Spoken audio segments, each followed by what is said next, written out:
Mon nom est Ingrid Bach, je suis professeure dans le département des arts plastiques ici à l'Université Concordia et il me fait énormément plaisir de vous accueillir à cet événement dans la série d'artistes invités conversation en art contemporain.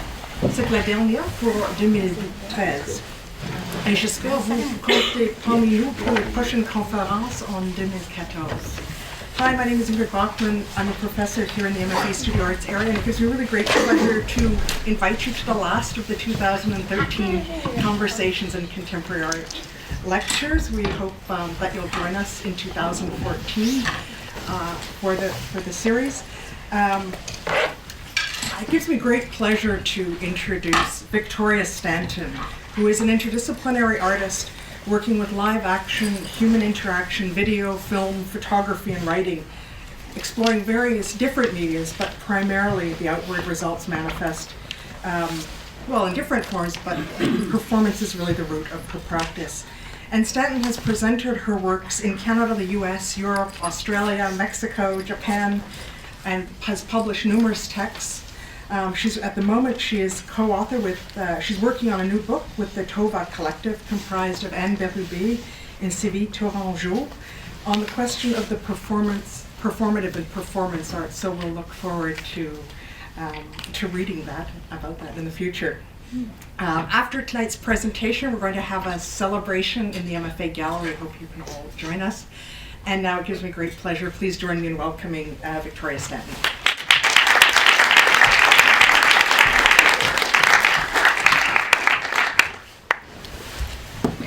This is on, right? It doesn't sound quite like it did when I guess it's because there's more bodies in the room. That's what's going on. Okay.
I'm really happy to be here this evening.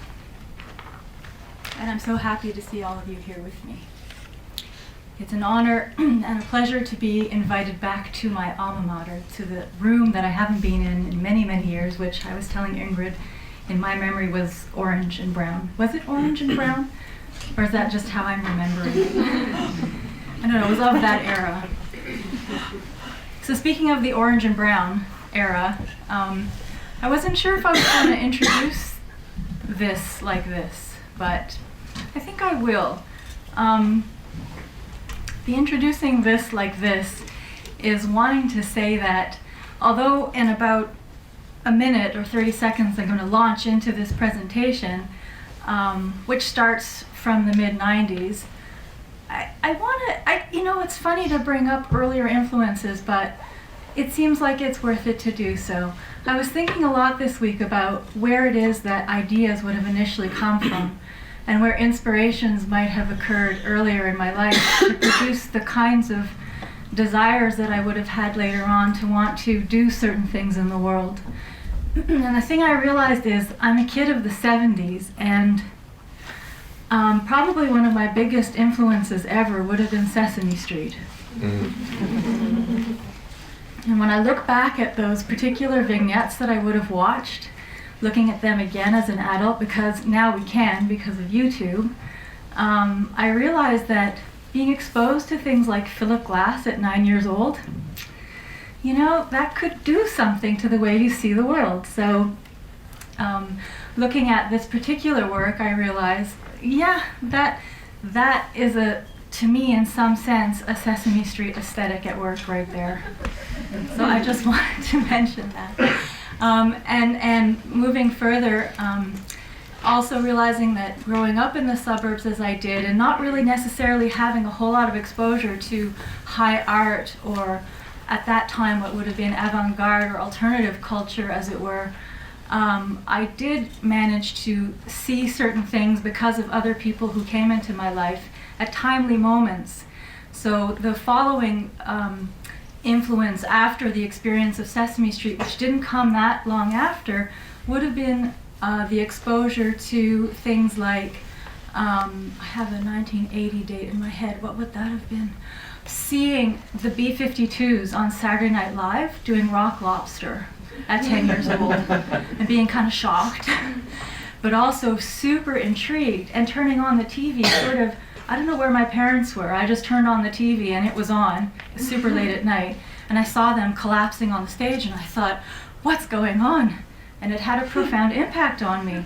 And only a few short years later, having the good fortune of being brought to I guess it would have been the Cinema 5, to see the Talking Heads in Stop Making Sense. And the one track in particular, Life During Wartime, where the band starts running on stage, and thinking, why are they doing that? How are they just running and running and running? And that's what they're doing. And David Byrne running around the stage, exhausting himself while playing this music. So those are key factors and influences that from a young age had me really intrigued about that form that we would call performance and performance art. And I don't have the videos called up here because I'm using my computer instead of Emily's, and I don't have the YouTube, but you probably all know this stuff anyway, and if you feel excited about it when you get home, you could look it up and watch it. And it's all really inspiring. It doesn't stop being inspiring.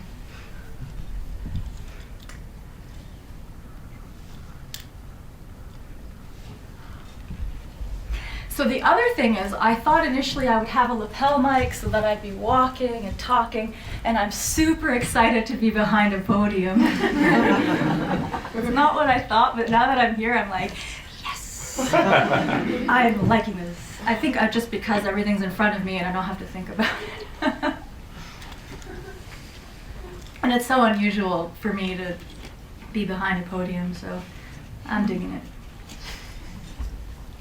So, here we go. I'm also having major post-nasal drip issues. I know you don't need to know that, but I'm going to be clearing my throat a lot. It's the time of year. I apologize in advance for all the sound effects that will come with this And the one that's going to come right up now. Oh, that wasn't so bad. Okay. All right, so since the mid-1990s, I've been exploring various kinds of performative actions moving from the world of the stage out into the world. Beginning in 1999, the practice moved more and more between interventions in public spaces, whether those were in small groups or solo, and actions carried out one-on-one, and then performances for the camera. This is a project that I was involved in from 1994 to 1996, a collective that did spoken word around Montreal and experimental sound poetry, the Fluffy Pagan Echoes. A solo performance at Berry-UQAM Station for the International Day Against Racism.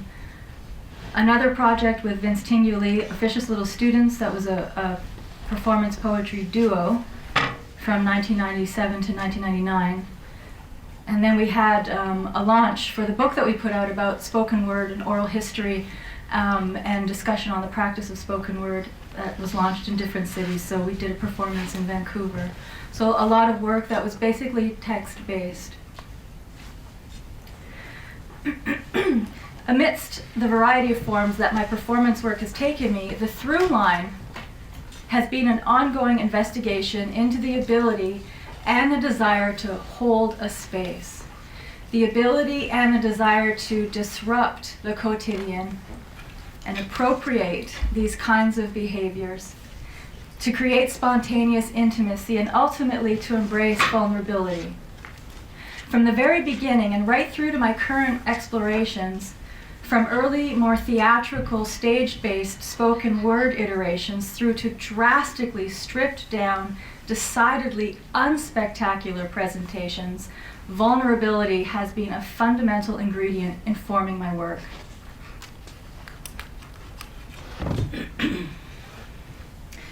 When my practice moved gradually from the stage into the public, into non-art spaces, my development of site-specific work began. I started taking cues from architecture and the landscape. Paying more attention to how we move through and acknowledge spaces, my growing awareness of the role of codified social behavior produced a desire to start producing work that was about behavior, doing experiments of having actions that are carried out mindfully and with greater attention.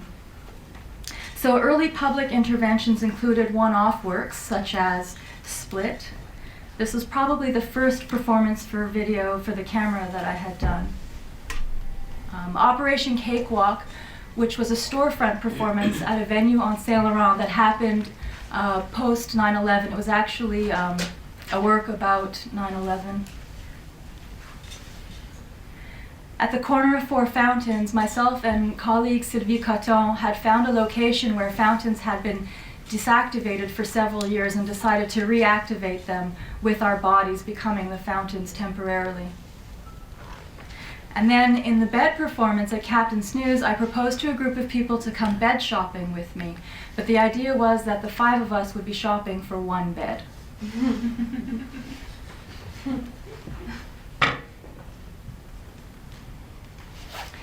A constant negotiation with the other and the environment in which we find ourselves to be permitted an opportunity to experience new perspectives on all that was so familiar. Whether it's a place that I know really well, or a kind of place or way of behaving in public, very much taking cues from artists such as Adrian Piper in one sense, creating otherness of oneself out in the world. And I could say more about that, but I actually don't talk a great deal about other influences, but when I was thinking about this, I realized that that also was a personage, an artist who had had a great influence on me thinking about behaviors in public places. So this series, Being One Thing at a Time, was a series of works that happened across the island of Montreal, taking me, I'm from Montreal, and over the years there have been a number of locations that have had an impact on me just because of the sense that I have when I'm in those places, and whether that's a really ordinary site or a particular circuit that I find myself on often. I wanted to go back to a selection of those places and make work that was about in some way paying homage to this place or recognizing it and putting some sort of investment or some kind of other energy into that place that I thought I knew so well, to have a completely other experience of that. These resulted in a series of group actions in different sites around the city. Body extensions on Mount Royal was one, and Welcome on the corner of Villeneuve and Park was another. And some of these performances ended up being carried out in other cities, in other contexts as well. Welcome ended up having a couple of other iterations, one of them being in Ottawa. Two of the other performances, Drug being one, and this performance had couples kissing for an extended period of time in public locations, which took place in other cities. And then the performance Essen, which had pairs of people feeding each other for an entire meal. And this also happened in other locations, in some cases filling up the entire restaurant, the whole restaurant participating. And at ATSA's, the Action Terroriste Socialement Acceptable's annual event that they used to do, Les États d'Urgence, had the performance take place in the food tent, where people were feeding each other in the food tent as well. And that's the image that you see on the right. So these performances all reconsidered how everyday actions can produce revelatory and transformative moments if carried out slightly differently, more mindfully, and longer than usual. With this slightly transgressive demonstration, these actions allowed for an express courting and welcoming of vulnerability, as blurred lines between public and private put the more intimate out on display.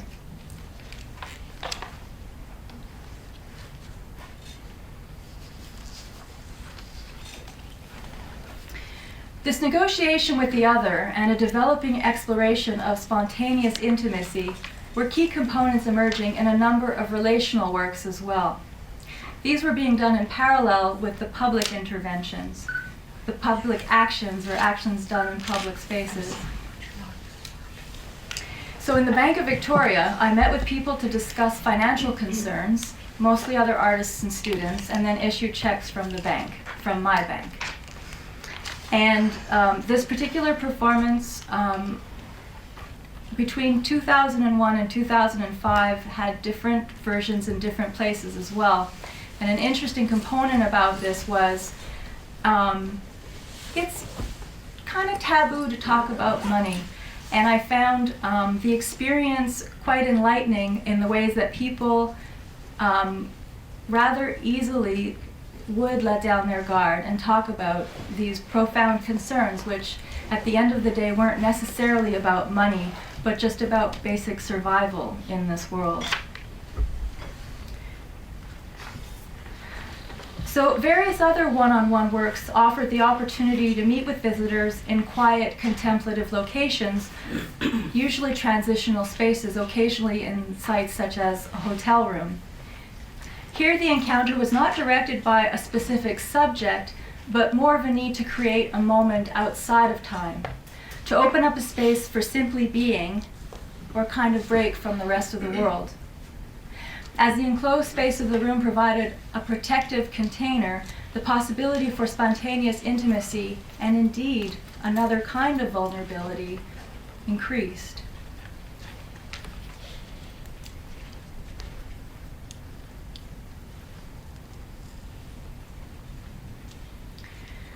Other similar projects included the cake feeding series, an opportunity to concentrate more acutely on the very environment of the body and the conditions upon which we allow ourselves to let down our guard and once again be vulnerable. Being vulnerable in order to let someone get that close to your mouth that you don't know. It's really very simple and very complex at the same time. And it made me realize once again that in order for that to happen, there needs to be some base degree of trust, and that gets established fairly quickly. or not.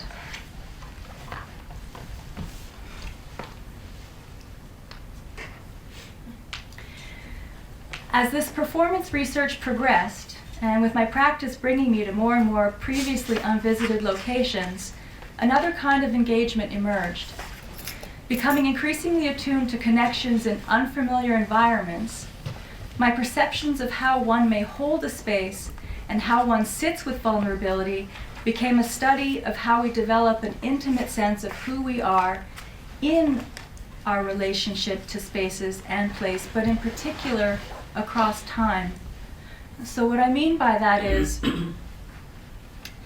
because of this work having the opportunity to circulate, for which I'm extremely grateful, what I noticed that was happening is that I would go to another location, and that movement, that displacement, was having quite a huge impact, not only on the work that I was presenting, but on my very sense of stability in a way. Realizing that I couldn't just show up, get to the venue, do my work. I had to actually have a kind of sense of, well, where am I? What is this place? How do I get grounded when I'm here in order to be able to actually produce, as it were, to be there, to be myself, to feel like I'm human? And so that created an interest in its own side project initially of looking at that process of, well, what does it mean to arrive somewhere? And so that became the center and focus for the series that I began at that point. So from 2008 to 2010, in several cities and towns across Canada and then abroad, I explored a traveling performance process called roadside attractions. I became interested in visually mapping my strategies for arriving in a new environment, trying to literally embody transitional space in order to find meaningful connections to the landscape, to the architecture, to the environment around me. Investing what I think of as a performative consciousness into multiple sites, I tracked movement between places by means of small-scale public intervention. This has had a significant impact not only on how I perceived my surroundings, but also on my understanding of the elusive process of acclimatization.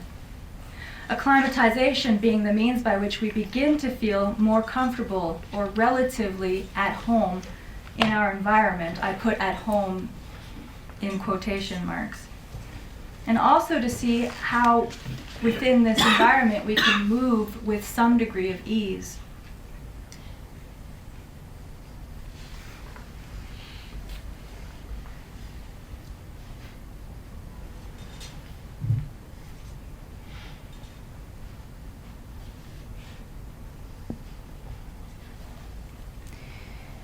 It had me asking these questions. Where are the interstices between leaving and arriving? What are our strategies for getting there? Roadside attractions became an investigation into the in-between, a look at non-places as sites for unexpected discoveries and source of grounding, meaningful connection during travel. So as opposed to just kind of letting things wash past and not really notice, to really take notice in as profound a way as possible. The project became like a kind of unconventional travelogue, focusing almost exclusively on the more mundane features of the local architecture.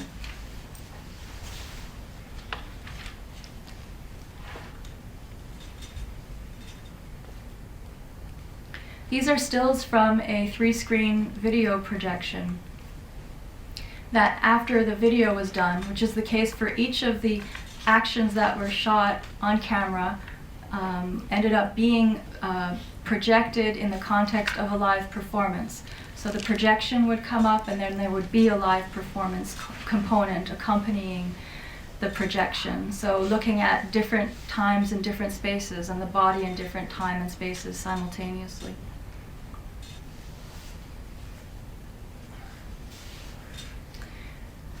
Physically carrying out these actions meant that these zones of temporary public consumption, so places like the corner, the bus stop, the traffic light, or a bike lock, they became extended time capsules and a kind of body memory.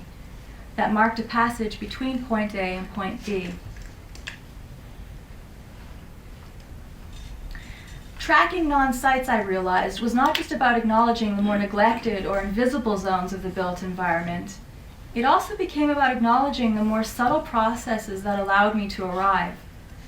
To recognize that the vulnerability I felt in an unknown environment was largely predicated upon the fact that I had no concrete connection, no mental, emotional, geographical foothold to anchor me to the place or easily hold the space around me. These subtle processes that allowed me to arrive, I realized, were actually quite internal, the micro routines that make up a daily existence, whether at home or away. So cooking, for example, or washing dishes, or brushing teeth, or arranging things just so around your bedside so that you feel some sense of even temporary well-being. The micro-routine, another invisible trajectory that carries us from point A to point B, is in fact the most consistent aspect of a daily life. And I mean consistent both temporally and spatially. The routine that happens over and over again is also dense with occupation. Once that routine is reestablished, even in a new location, other aspects of acclimatizing slowly begin to fall into place. What I understood was that the enactment of micro-interventions in public space as part of a larger process of walking, looking, seeing, observing, documenting, and discovering acted as a kind of mirror or a parallel to my internal map.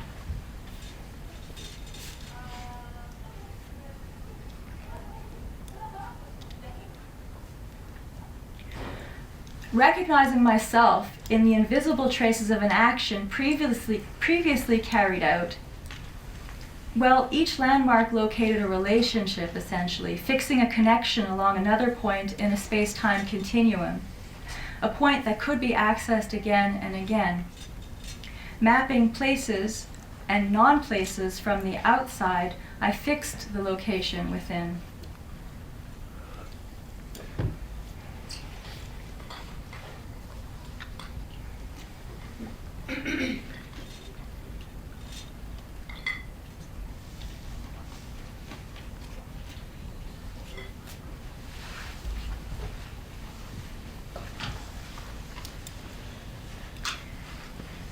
In 2010, coming out of this work, I started another series of residencies. The Roadside Attraction series was, in a sense, these micro actions and micro residencies. So this time, the residencies were considerably longer and slightly more amorphous in scope. I shouldn't say were, but are, because I'm still in the cycle that I'm wrapping up now. So the thing about these residencies I saw was that it was converging different aspects of projects that I had done up until this point. Meeting with people one-on-one, as I had been already doing and experimenting with in different kinds of contexts, but this time specifically as a way to better understand the new location that I find myself to be. So, as Ingrid was saying before discussing my practice, although visual work may emerge from the experience, I'm still privileging the performative aspect, and in this case the meeting, over and above any residual artifice or object or a material trace or the deliverable. The encounter in space and time is the very crux of these projects.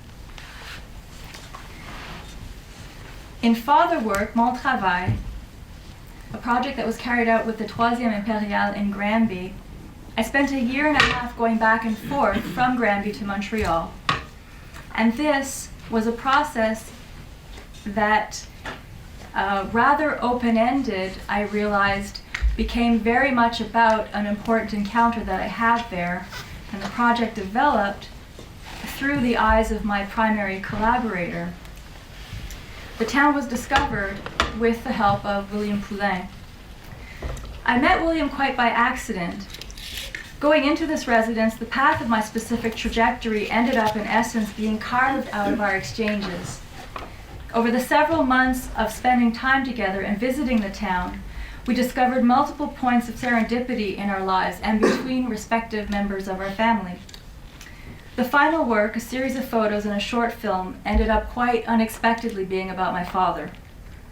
A reflection on all the parallels between his life as a traveling salesman and my life as a traveling, well, I should say specifically a traveling watch and jewelry and electronics salesman, and my life as a traveling artist.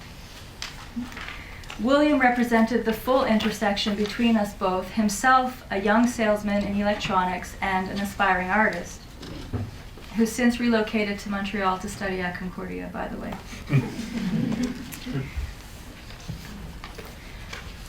The meaning of our exchanges over this 16-month period became clear precisely because of the length of time we spent together. So I didn't go into the project thinking it will be about this, I will meet this person, I will have this experience, and it will produce this result. I went into the project knowing that I would discover something about the town that would tell me what kind of project I needed to do, letting the trajectory and all the connections and revelations inform the work. I have the actual film. I'm wondering if I keep talking, we look at it after, because I don't know how I have sort of timed this, but I'm trying to think. I'll keep going and we'll see what the time is like after, and then we'll see if there's time to look at that work after, the film from that work. So I will say that the photos that we're looking at here ended up being shown in the locations that were part of my research, going to jewelry stores, electronic shops, and that's how I met William. And then the film, which actually was shot at two locations, a hotel and this motel, ended up being shown at this motel in the rooms that traveling salesmen and saleswomen who come through the town of Granby often stay at.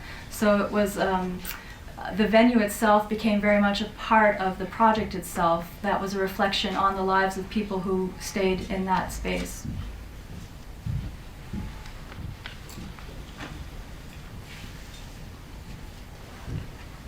So Father Work as a series initiated this current series of performances, Relationships in Residence.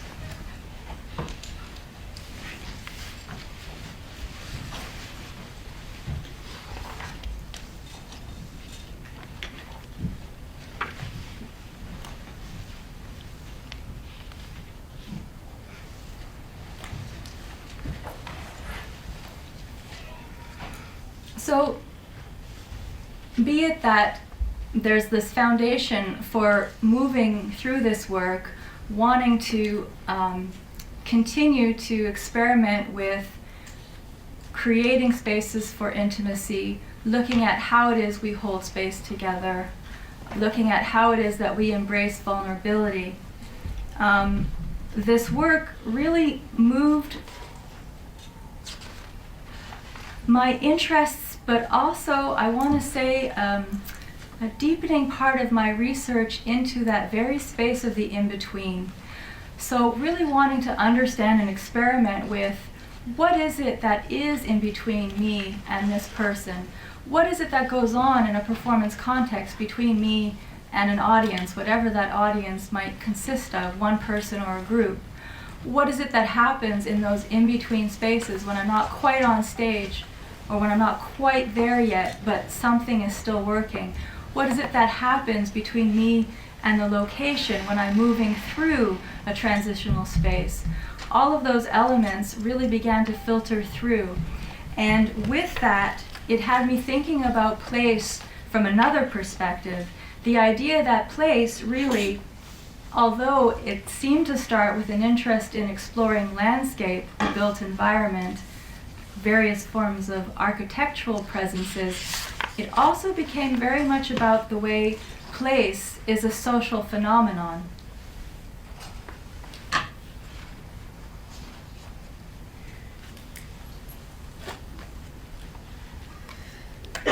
So in this series,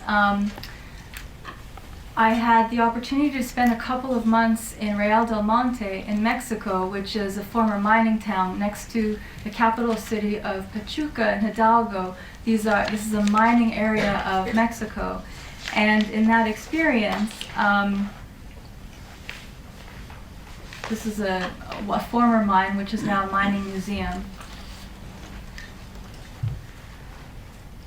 I was really looking at the ways in which all of the aspects of the encounter, facets of place, and moments of necessity all contribute to a growing awareness of performance and the performative in performance. So that process brought me to thinking about all the different connections that I was making, not simply as these moments in time that were of my daily life, but how it is that they contributed to a sense of my awareness of the place that I found myself to be. In other words, not taking all of these processes for granted, but really seeing how my growing sense of ease in this place came directly out of the ease with which I found myself becoming more familiar with the place that I was in, largely due to the people who helped me, who became part of the experience when I was there. So the people who I met at the cafe that I went to, Tita, Marielle, and Magda, ended up becoming friends, and they were people that I ended up spending time with through this project. A young geologist in the town took me on several walks looking at the geology of this town that is formerly a mining town.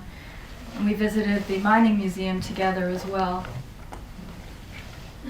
I'm just showing little sort of excerpts and snapshots from these encounters, these walking tours. Fabienne, who is a visual artist and student, showed me the kinds of materials that influence his practice as a visual artist, where he takes inspiration for his drawing and design work. And Jessica brought me to the Halis, which is mine tailings, because hundreds of years of mining have produced these incredible structures on the outskirts of the town, these giant mountains that people actually use as sites of leisure, and they're quite toxic. And now that the town is expanding, there are homes around these mountains, and people go and visit them like they would any park that they might visit. So Jessica brought me to see one of these sites, along with her friend Eric.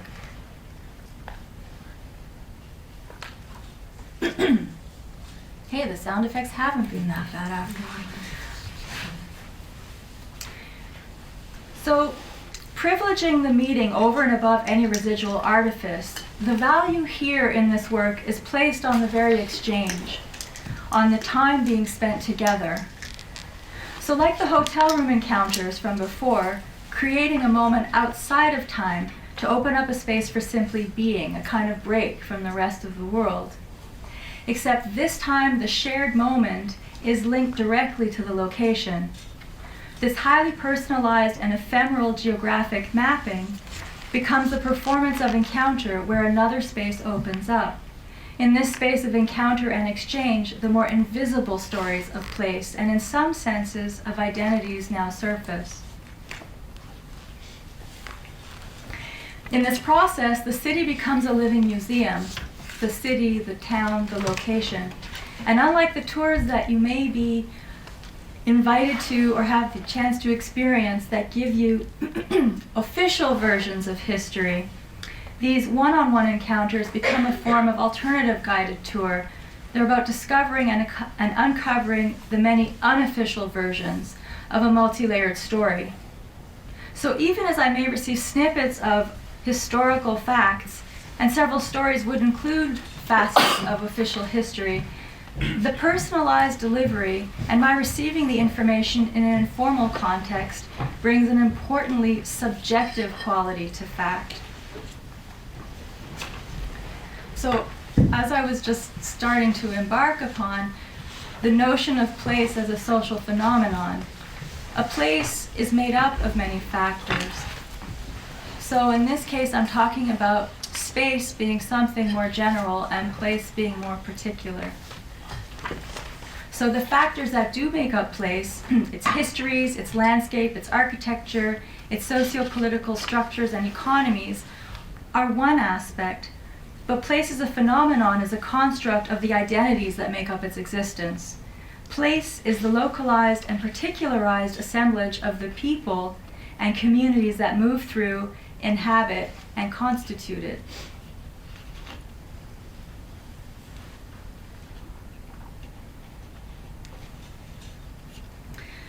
With place as a site of performance, and in the performance of place, in each meeting I encounter another element in the construction of this place, a movement and moment in time and space that presents another version of the location I'm visiting in a walking, talking, living history. Each person is a specific and particular perspective on this place. So in roadside attractions, I found all the sites that I would come across in a sense by accident. But in this series, I'm being brought to a location, whether mundane or spectacular, by another. The importance for me lies in the way the location, the story, and the exchange of experience all come together. A memory from another time, same place, is reconstituted, largely for my benefit, and in turn becomes a part of my memory, being made now, which I then hold with me. The story then becomes a part of the landscape and another version of the official history. I'd like to think that the person who shares their story with me benefits as well, for there's something validating to my mind about being able to share something that you really care about with another. And an important side note, and I won't get into that too much here now, it's not just the sharing, it's the sincerity within which the story is received. And a big component of this work as well is a practice of empathetic presence. The value of this work then lies in the very exchange, not of any commodity, but the gift of sharing time, and the gift of sincerely sharing time. An important aspect to note, and this is an important aspect for me to also consider, while I have initiated the meeting, in this process, I'm the one who becomes the audience of one. So what we potentially end up with is a performance of trust. Two people holding a space. A performance of transaction and of generosity. A performance of great risk, and it goes without saying vulnerability, and togetherness as it exposes itself to the possibility of intimacy.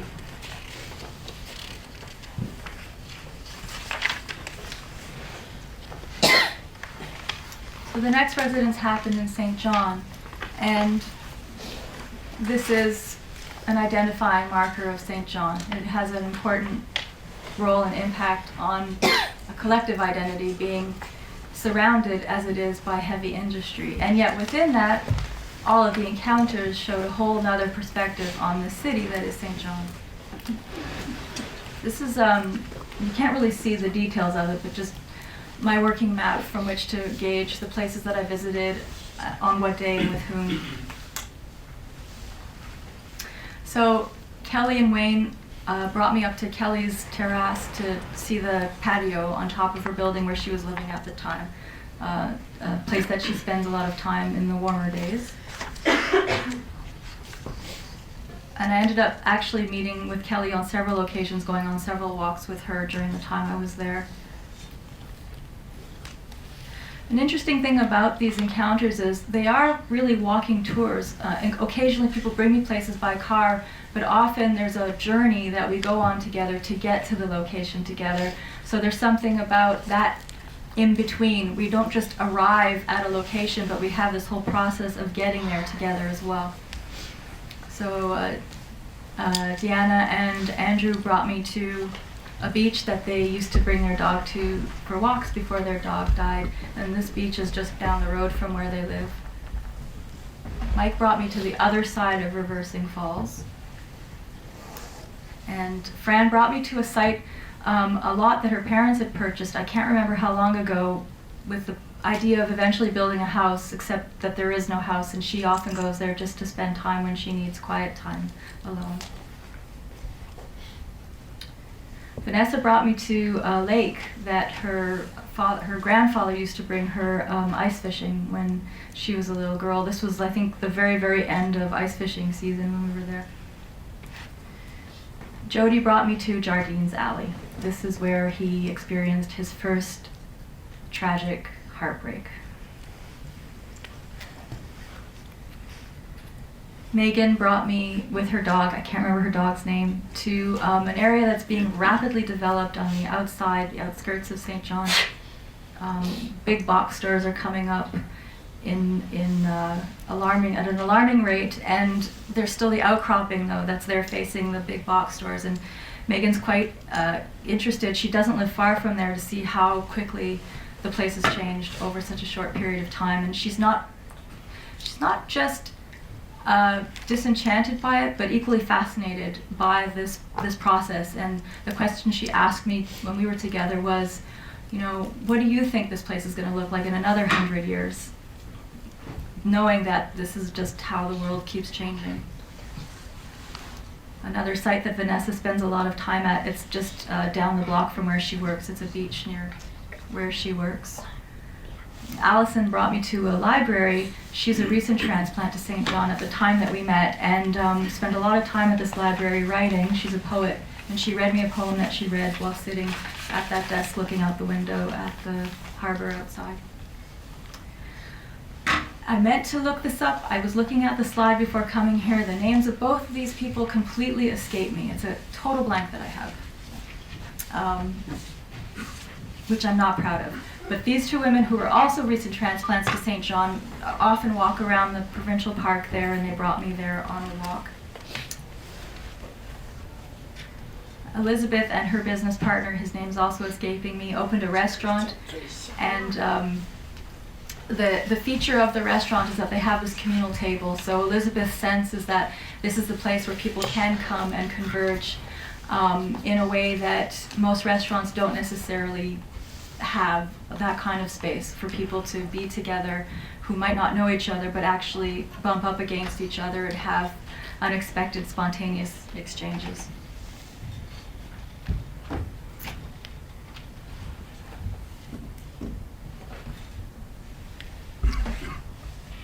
I get disappointed in myself when I forget someone's name, and that's because, and I have a resistance to looking it up.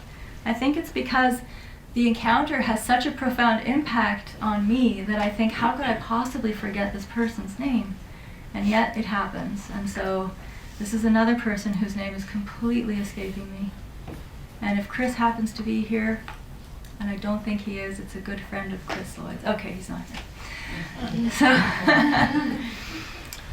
St. John resident, lifetime resident, currently an important designer about town, and Irving National Park is where she brought me, and this is where she spent many afternoons with her family as a little girl growing up picnicking. Chris brought me to the same park that we saw 2 slides ago to introduce me to the horse that she's been riding and grooming for the last year or so. And I can't remember the horse's name either. So now you're being exposed to all of me. Should have made those notes. I was distracted with other technical issues. And this is another note that I've forgotten. Okay, so this is Kelly and Wayne once again, but they brought me to a particular site that was a complete mystery to them, that they go to quite often. It's upstream from one of the oil refineries, but it's this giant rock structure that was the treatment of something that they had mined there. I don't know, it was like a kind of giant kiln of sorts, basically. I can't remember the exact functions, and someone who knows the history of St. John might have a better sense of it. I'm not going to make you skill testing questions and expose you to what little research that I do when I do these projects. And research about technical details like, what was that structure? I have all the notes written down, I just didn't bring them with me. You'll forgive me. I wanted to keep this picture in though, because in this meeting, it was a place where they both go to without knowing what this was, and they're equally mystified by it, and that's why they keep going back there. Something that's a part of their landscape, and they don't quite understand what it's doing there and what function it might have had previously. That's why they brought me there, because of the mystery.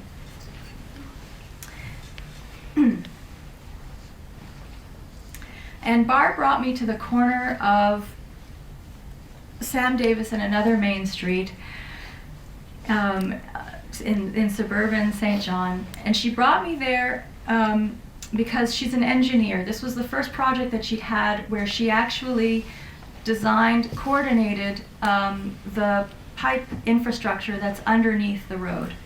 And so she's very proud of this project that she did. And when she brought me there, she looked at me and she said, "It's not much to look at, I know." But I wanted to show you. And to me that was, well, to say the very least brilliant, but extremely poignant, because that's exactly what this work is about. All of the processes that are invisible, that do have a direct impact on our day-to-day experience, that we just don't see.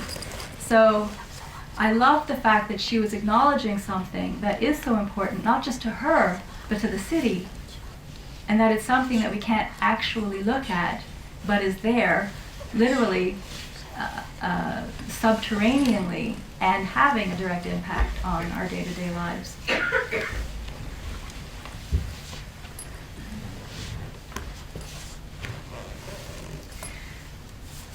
Public intervention works in public places along with relational participatory practice as forms of performance are practical experiments in living. Placing itself in spaces not generally deemed as locations of artistic production, so places such as a gallery or a museum, but rather on the outside of these sites, another space is opened up for the unfolding of other kinds of experiences and ways of being to exist.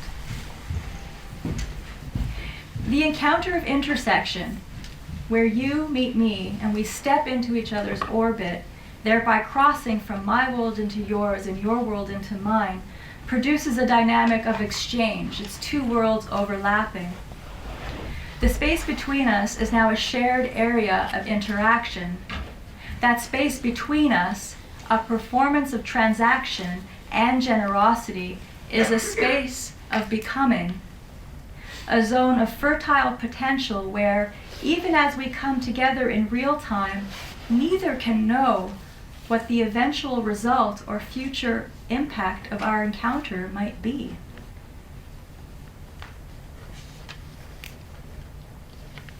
Makes me want to say something about synchronicity and serendipity, which is a whole other topic, but that ends up being the result.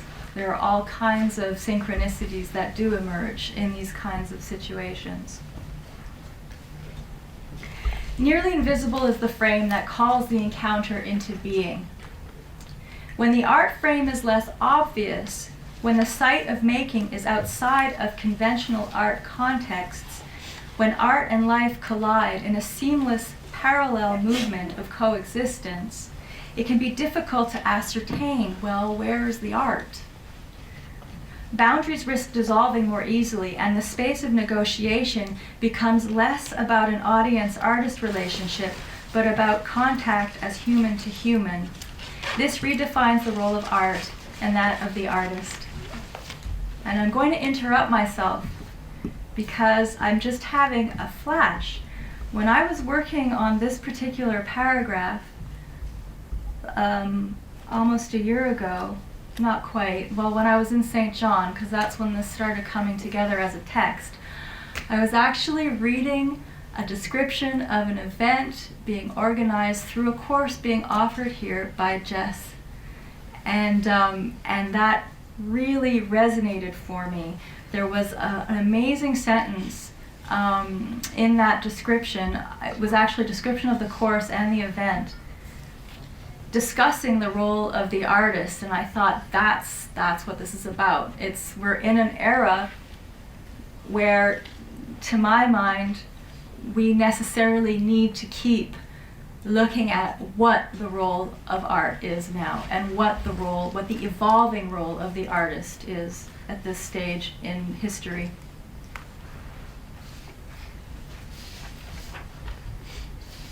So thanks, Jess. I'm assuming you wrote it. I don't know if it's someone who you were working with, but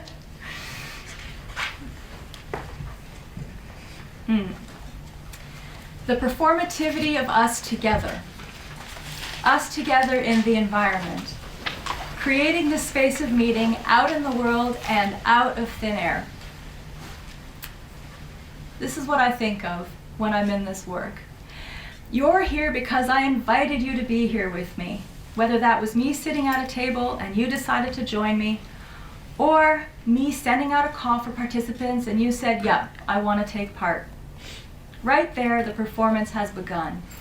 You've willingly entered into some kind of personal engagement, a performance contract. The premise of the engagement was not strictly personal, however. It is at the outset framed by an art context.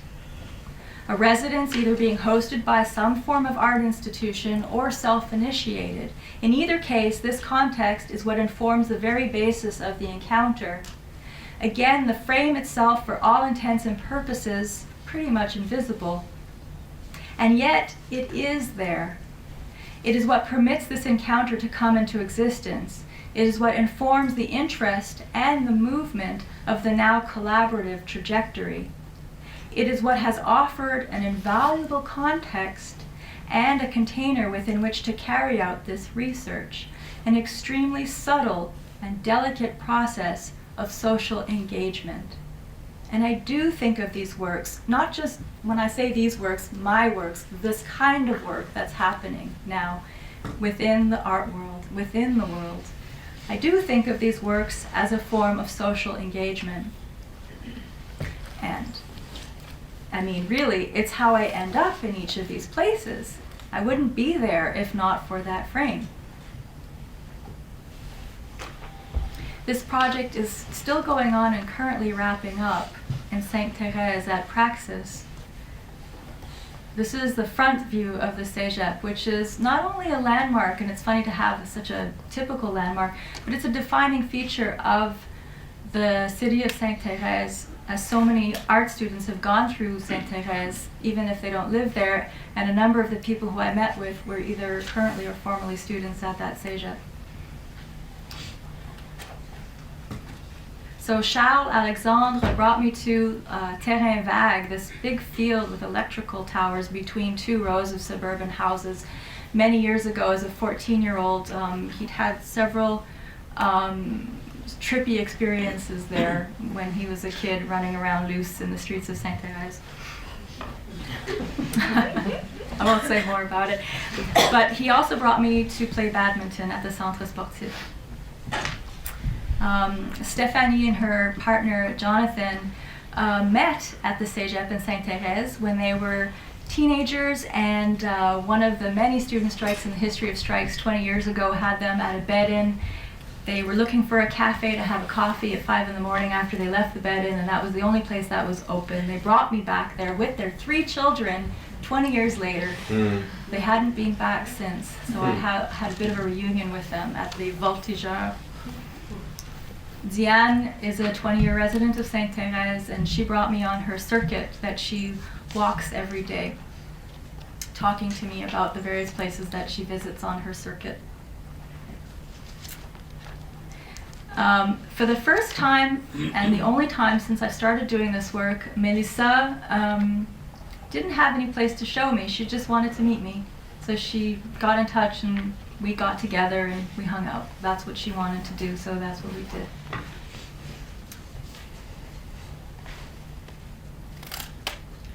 Vincent Arsenault is a counselor at in Sainte Thérèse, and he brought me to a number of sites, a city councillor. Did I say that, or just counselor? Anyway, he brought me to a number of sites. He clearly has a particular investment in the place, But he brought me to those places that really resonate for him, and in this case it's an underground waterway. There's a creek under the city of Sainte-Thérèse. It's only exposed in 2 places, and he brought me to one of those sites that snakes under a building on one of the main streets. And Hector brought me to a park that he lives next door to, where he goes every day, and he's extremely intimate with this park, knows all the ins and outs, has done a tremendous amount of work over the years that he's been there in the park. So I had a very slow, thoughtful tour of this park, him showing me all of what it is that it means to him and the different aspects of flora and fauna. And on another occasion we met, and he showed me around the residence where he lives just next door. Gilles is the director of the museum that houses a collection of heritage artifacts of Sainte-Thérèse and les Basses Laurentides, I guess, the Mille-Îles, and he's an interesting perspective because his is more of an objective perspective on his connection to do with his work. So I had a tour of the museum, another kind of visit than the previous visits that I would have had. And the last person who I met with, not the last person who I will meet with, is Sylvaine, who again brought me to the Cégep, where she studied, to the cafe that really transformed her life when she realized that she wanted to be an artist at 17 years old. And now, going back there with her 3rd child in tow, we had a really interesting experience of getting to the cafe, and it was closed. And it had just closed, which like permanently closed.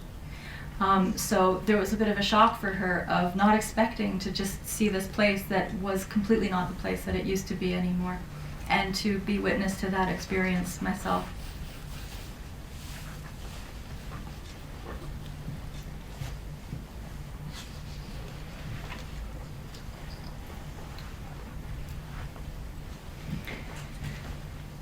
Experimenting outside the frame over a sustained period of time has decidedly had an impact on my work being carried out within it.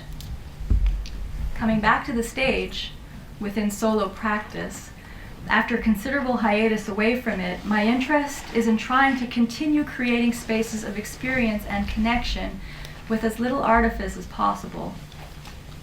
Spaces of in-between that have emerged, particularly within the traveling performances and the one-on-one exchanges, keep evolving into ever-lengthening intervals. In exploring the space between locations, for example, getting between point A and point B, and the space between individuals, being in exchange with one another, a curiosity about that which sits in the invisible is what seems to have directed my most recent presentations. Vulnerability here is about a stripping down and, to some degree, a frustrating of expectations within the conventions of stage-based work in particular. In a sense, trying to create the same atmosphere and potential engagement that would be experienced in a relational exchange, but within a spectacular context. So the listening sessions is a performance where the audience is invited to bring a song of their choice, which is played off of an MP3 player in a round-robin DJ session. I sit with the audience and we stare at a blank wall while listening to music together. Participants are invited to say something about the song they've selected, if they choose to, which turns into a second stage of presentation, performances of memory through spontaneous storytelling.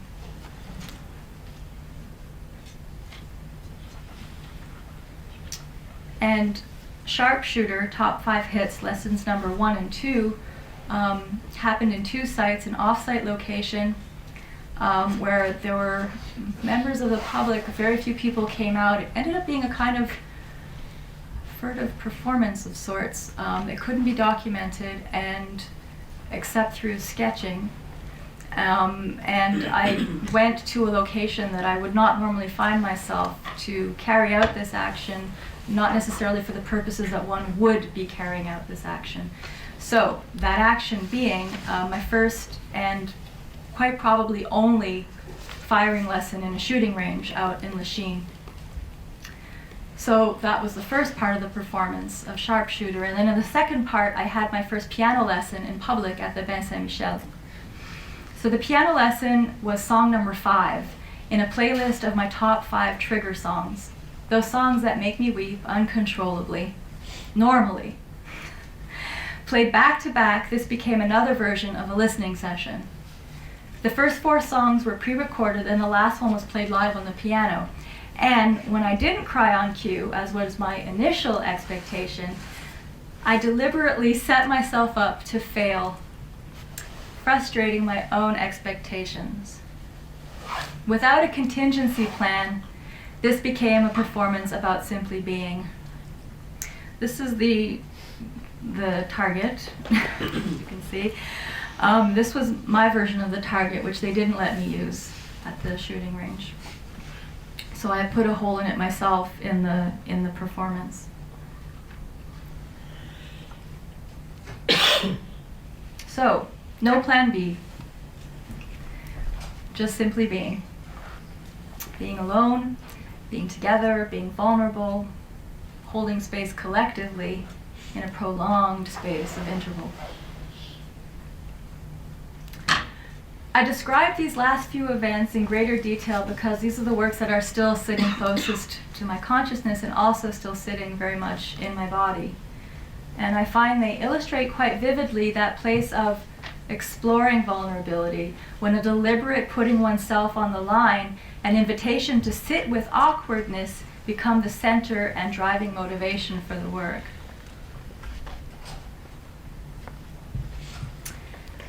This is where the research has taken me.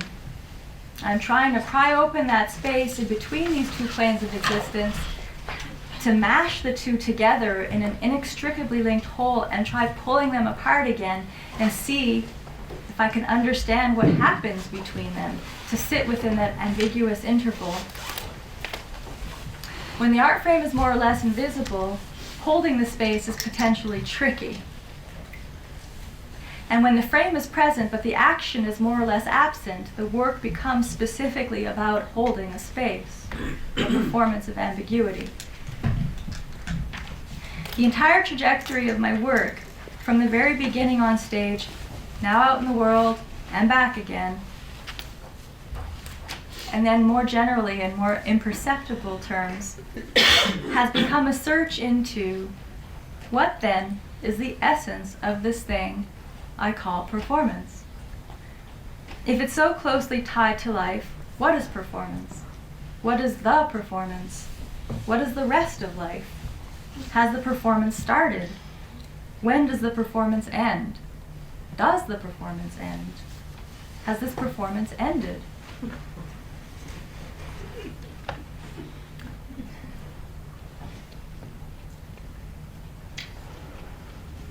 Yes. Well then.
To quote Alan Watts, the boundaries of events are conventional rather than natural.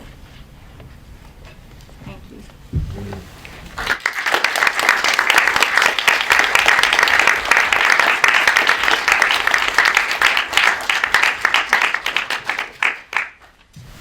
Maybe we'll open it up for some questions.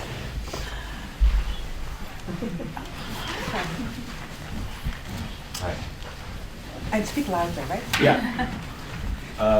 You started concluding your presentation by offering up kind of these questions as to what is performance, and I'm just wondering from your own personal point of view in your own practice, what do you consider that isn't performance in relationship to what you do? Because what we've been seeing has been photo documentation of still images of you performing. So what exactly within that practice would you consider not to be performative? Or in trying to describe what performance means to you, what isn't it? Like definition through negation, I guess. That could take a long time to answer. It's a really good question, though. I think, in a sense, I'm using performance and performative interchangeably, although there is not necessarily... The performative is present in so many different forms, and performance doesn't necessarily always have moments of performative in it. So I do want to say, and it's like a condensed answer, performance is very much the intersection of a body and time and space, an action happening at the intersection of a body and time and space. And the frame of that time and space can be really ambiguous also. So performance, as we understand it now, is being used in so many kinds of contexts, right? So performance is something that we see in all different kinds of disciplines. So there is performance within fine art, visual art, but then there's also performance within technology, and performance within mechanics, and performance within physics. And so in a sense it's hard to answer because it's become a term that's englobed so many different kinds of iteration or becoming and movement in the world in different areas. I'm not really answering the question in the realm of art, let's say. An important factor is that there is some kind of intention and consciousness about something happening within that intersection. And even there, so much of performance has gone through a mediated body as well. So what happens when you get into the realm of the body not being present in time and space, but of a virtuality? So I don't want to be strict about that either, because that's another kind of performance also. I think there is something to do with can you hear me okay if I step away? An actualization of the work through some sort of activation that to me creates a form of performance. So there could be sculpture, for example, that has an element of performance if the audience has to do something to activate the work and create a kind of conclusion to the work. So I see it in a wide swath. I don't have like a narrow, for myself, strict vision of then that is performance and everything else is not. What I will say though is I don't see performance as a discipline, but a set of strategies, if that makes any sense. And sort of answers your question, but not in a kind of... No. It's a good question though. It's something that I'm going to... It's more of a personal criteria that I was interested in. Thank you. Hi. Hi, Victoria. I'm Philippe, by the way, since you like to know people's names. You go to sites, to landscape, to places where people bring you sometimes in some of your work. So I have two questions. Does this space become yours, like you feel that you're attached to it. And would you consider going back like to the places you have visited and try to like see physically how it changed in time? So maybe what's your relation to time? Something Yes like and that? yes. Okay. That's the what's- short answer. Part of what, and that's how it connects back to this series, to the roadside attraction series, or this idea of how is it that I start to feel a sense of une appartenance à un lieu, and that is very much about my own footholds that I make for myself through those sites that I feel some sort of familiarity with. And when I visit a place with somebody, it's like an expedient means, hey? It sort of gets me there faster in a way, because now I kind of have an in a way. And because I'm creating my own memory, I could do that on my own, but it's quite different when someone else is there with me and says, this place means this for me, and it's significant. So somehow I find that I receive some of that from that person. So I do feel You a appropriate. greater, in a sense, yeah. And obviously, I didn't live the experience. It's a bit of a stretch in a way to say that, but I have noticed a significant difference between visiting a place when I'm there by myself and visiting a place when someone is bringing me and showing me things, because inevitably it's infused with their being in a way. So it expands that experience. It becomes about the personal exchange as much as about, this sort of objective view of this particular feature that I'm seeing. And the opportunity to go back to a place if I can, and in some cases I have, and in some cases I will be, is also, well, it's a privileged experience too. I can't always make that happen. But when I do go back, whether that's, going back really quickly, like I see a place one week and I go back the following week, I'm still there. I try to do that, or go back a year later. That has an impact on my body. There is a sense of, I know, it's like coming into this room again that I haven't been in years. I have a strong memory of this place and activities that happen within it. And so I want to say, just without going on too much about it, something about what you were just bringing up, which I think is an important factor. So in the study of place, and in particular this idea of human geography, what's been researched and explored is the fact that our relationship to place, the connection between space and time, is really, really, really intimate and integral. Because it's the time that we invest in a space, which is to say in a repeated action over and over in a particular place, and what happens in that space that creates our relationship to it. So it's not just, that's a beautiful mountain, and so I remember it. It's, I go back here every summer on a family reunion. We've been doing this for the last 20 years, and that memory of that place and that connection I have is because of the repetition of that activity. And I'm creating a grand example, but the same thing happens when you move to a new city and you go to the same cafe every day.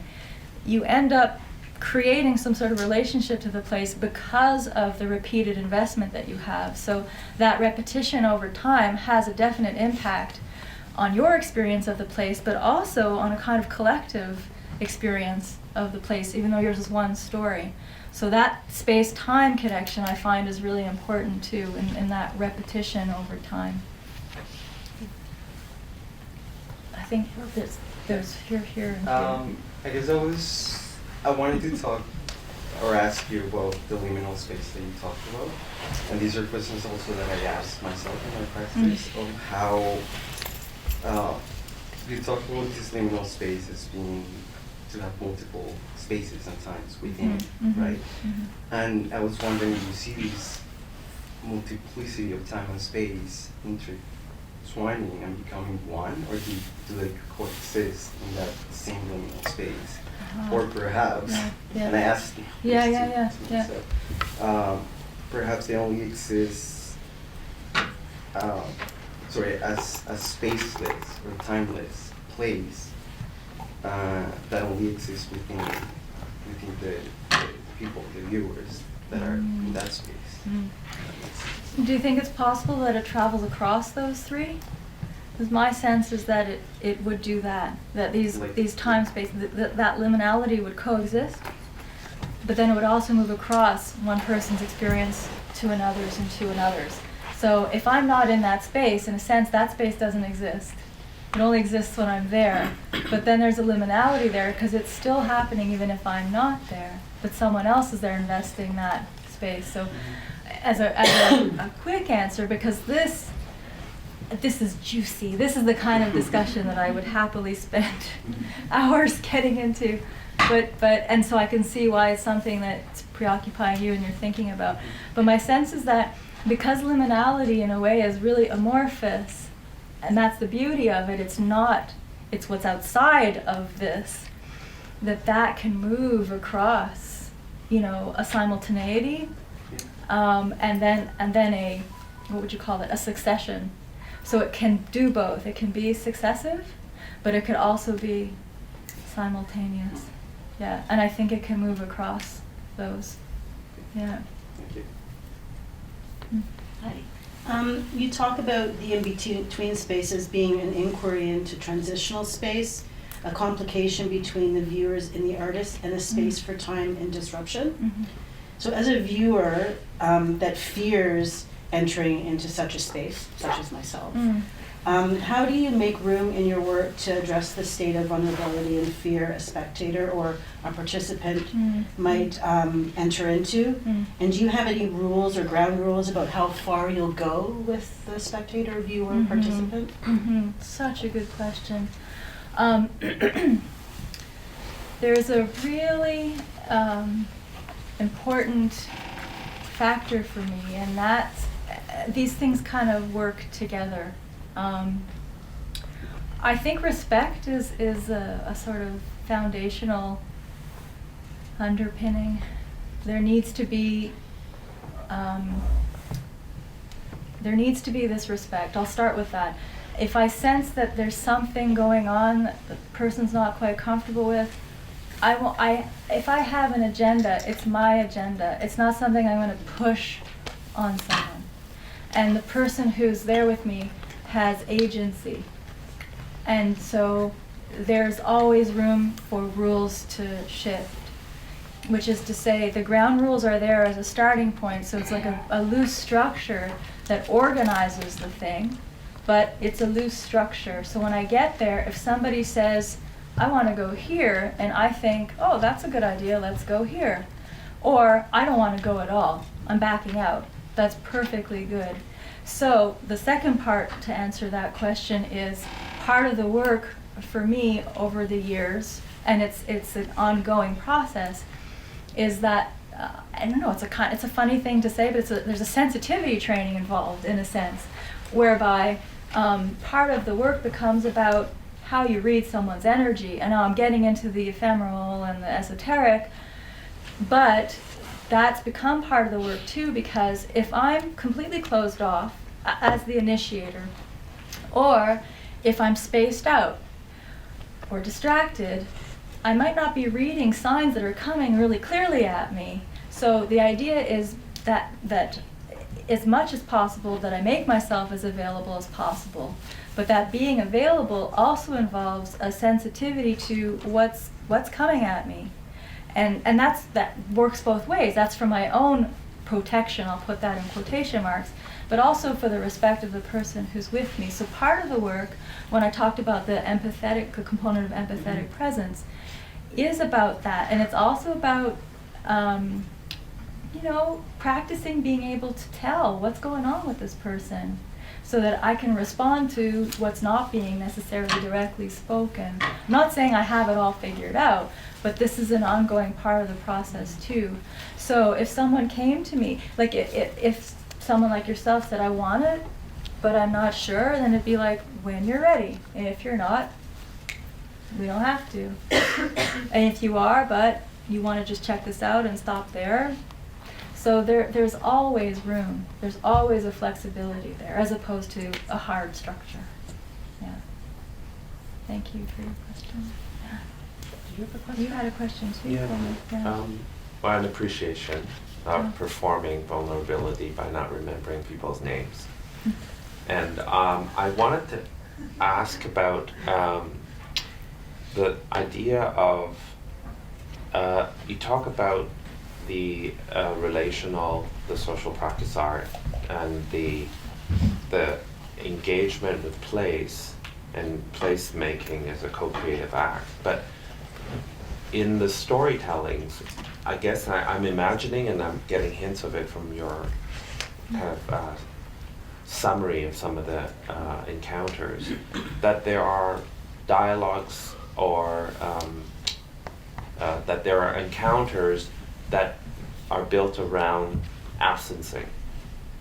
And I'm curious as to whether that enters into your performance research around, yes, these are the stories that come out of the here and now with the people that are in times and space with you in the moment, and what has occurred before, what are the missing stories, what are the stories that are never going to be told, and what does the land say, versus how the land speaks through people. You know, I was in a similar discussion recently, during which time I realized that I had a certain degree of, I guess, I don't know if grieving is the right word, the awareness that, you know, if you have a whole city, you have multitudes and multitudes of stories. There's thousands and thousands and thousands and thousands, millions, right? And if I can only meet a fraction of those people, then clearly I'm only getting a fraction of these stories. But what happens is it creates a greater awareness of, if this is the tiniest of fractions, all that thrives and throbs in this city, of all that I'm not seeing directly and hearing, and that's what contributes to a collective and particularized identity, set of identities within a place. On the one hand, there's something really incredibly exciting, daunting, and also that makes me sad to think that, you know, this could be an ongoing process that could go on and on and on and on and on. Or I could say, okay, I have this much time, I could meet this number of people, with the acknowledgement that this is a fraction, the tiniest, minute fraction of some of the stories of place, with an awareness that all of these stories that I'm not hearing are contributing equally. And you know, this is kind of going off on a tangent, but part of what's really difficult in doing work like this is access. Insofar as, how do I access these people who step forward? And who are the communities that I'm not getting to access? And how can I go about trying to deepen that research and my engagement, this social engagement, to be able to look more deeply? But that's a whole process in and of itself, and that's a prolonged process. So there's definitely all kinds of absences within that. But it's sort of, il faut accepter ce perte-là. I'm not saying that eventually I can't keep working towards that, but in so many ways, I don't know if any of you ever have this sensation in your projects and in your work. I feel like I'm just touching the tip of the iceberg, you know? And how do I get past the tip of the iceberg? That creates this ongoing, I don't know, thirst to keep wanting to push, and I don't know in what direction or what that means and how this will influence the next project or research, or I don't know if that answered your question, Coleman, but Sort of. I wanted to add a response, which is like, I'm curious, because you talk about performance, and you raise the questions around performance, and in performance sometimes there's the kind of the, I guess, the concept of reflexivity does come into it. And I wonder, when it's translated into a social practice, where does the reflexivity come into play? Where you are looking from the inside at the outside, outside, inside, and also from the outside looking at the you looking at the outside. You know what? I don't know if I'd be able to answer your question immediately. I think that's something that I'd want to, or answer it without being glib. I think I'd want to reflect on it because I think that it's a really key component that is something that is more in the invisible also. It's not something that's immediately apparent. So if that's not frustrating for you, I don't think I'm going to answer it right away. And if anyone has thoughts about it, because we're going to be circulating afterwards too, or now for that matter, because it's also a really good question, and it's not something that I have an immediate response to, so I don't feel like bullshitting just to I can say something, because it's worth it for me to think about that some more. Yeah. Thank you. We have one more question, and then maybe I think we I don't should- have a question. Oh. I have an answer and a strategy. Ah, all right. The place where you went with the stone structure Oh yeah. is called Greenhead. And it's called Greenhead because it was a lime kiln. That's it. And all of the rocks are covered with a glassy green surface from the lime. That was a story that my mother told me because she remembers when it was a functioning industrial site. Okay. Yeah. So that's how you can remember it. Well, thank you. Thank you. Is this one of the songs that you were learning in the piano? Yes, that was the piano lesson. I think we should all go down the hall and continue this really interesting discussion. And please join me in thanking Victoria Stanton.